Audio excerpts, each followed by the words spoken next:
En el antiguo Egipto, el oficio que mejor conocemos es el del escriba.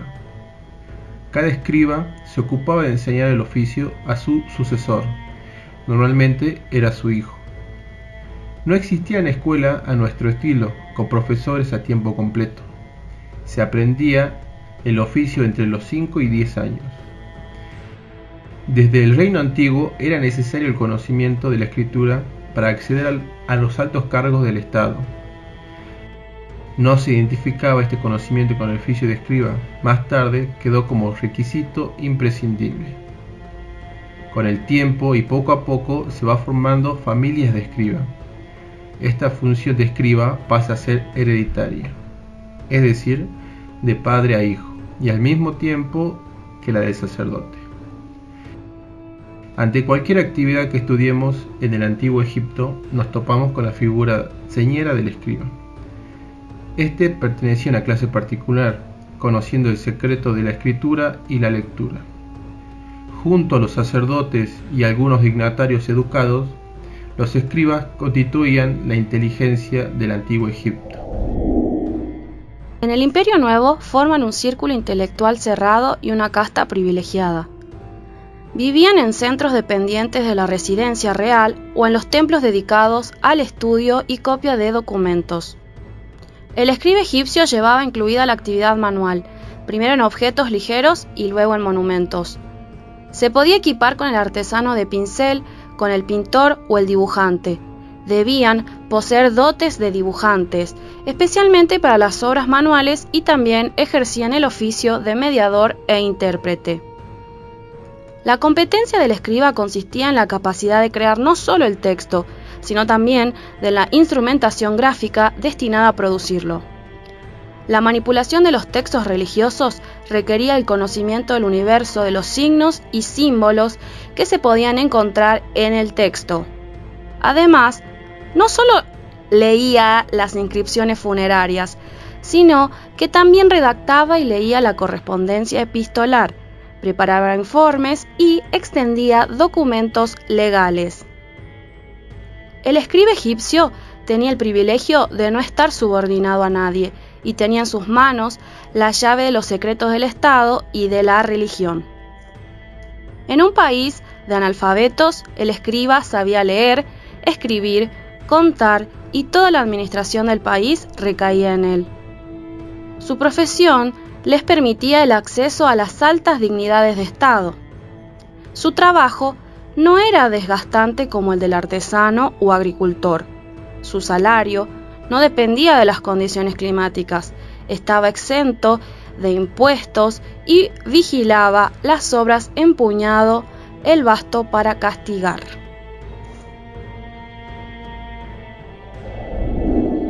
En las ciudades como Tebas, Menfis o Heliópolis había escuelas sacerdotales con escribas técnicos siempre al servicio del rey.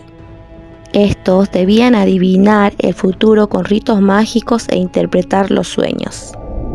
En la Casa de la Vida recogían los documentos y los archivaban, copiaban y guardaban cuidadosamente los textos, sobre todo el conocido Libro de los Muertos. Hoy en día conservamos muchas esculturas y grabados de escribas.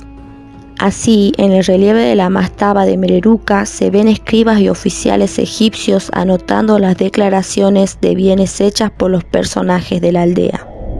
Allí se pueden reconocer al escriba sentado del Louvre, el escriba sentado del Museo del Cairo y algunas estatuas como el escriba maya, que fue tesorero y escriba de Tutankamón. Entre los escribas más famosos se conocen a Amenemope, Amenenat, Ani, Tiau, Diati, Diedi, Enene, Aper, Eti, Ori, Caera, Minat, Nat, Nefer, Pentaur y Ramsenat. El escriba, palabra de Aymar, era dueño y señor de Egipto y el que mandaba. El escriba en el Próximo Oriente es algo más que un simple escribano o copista.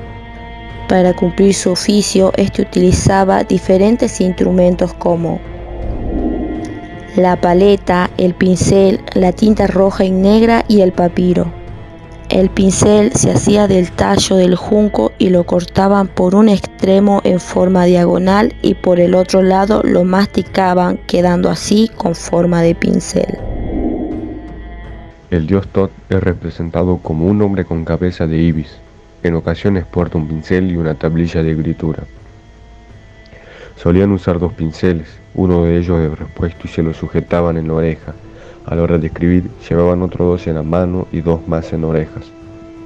En la dinastía quinta aparece el escriba con una caja de madera o de marfil para llevar el juego de pinceles, la paleta y la tinta. Los materiales sobre los que escribían eran múltiples. A veces usaban la parte posterior de la paleta, incluso la misma les servía para tomar notas. Normalmente escribían en óstracas, el material más barato y a veces sin costo. Otro material usado eran las tablillas de madera, las cuales eran perforadas para poder ser llevadas atadas y colgadas. En ellas se escribían notas, listas de nombres, ejercicios escolares y muchas veces pasajes enteros de textos conocidos. El material más conocido y usado para escribir textos formales o definitivos fue el papiro. Se usó en Egipto desde al menos el año 2870 a.C. hasta las conquistas de los árabes en el siglo VII después de Cristo. Hacia el 750 después de Cristo conocieron un material usado ya en China desde el siglo VIII, conocido actualmente como el papel.